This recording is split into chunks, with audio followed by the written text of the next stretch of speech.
This has been my 11th consecutive winter in a teepee. And judging by how small my wood pile's looking and how small my horse's haystack is, it's pretty much time to pack up my winter camp, load it into that truck, saddle up the ponies, and get the heck out of here. The winter-spring transition can be a little rough because I'm moving out of an enclosed shelter with a wood stove to an open tarp shelter with an open fire. So depending on how the weather is, and it could be rough.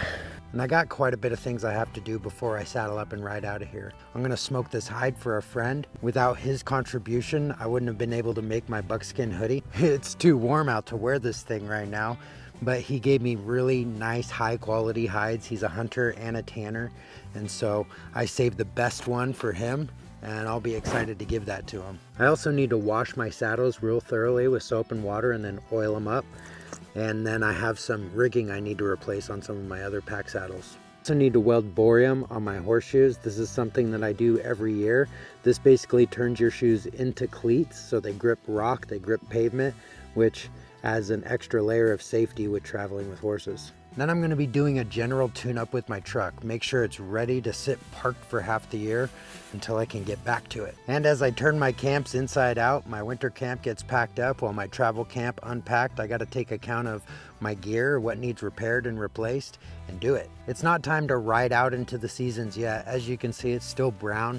The grass needs to green up some. Not much. We only need about 2 inches of grass growth before we can leave out and the horses have enough to eat.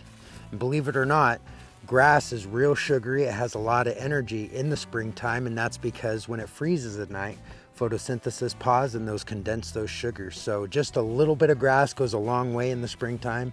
So I don't do any conditioning with my horses before we saddle up and ride into the mountains, because the seasons themselves are a natural conditioning cycle.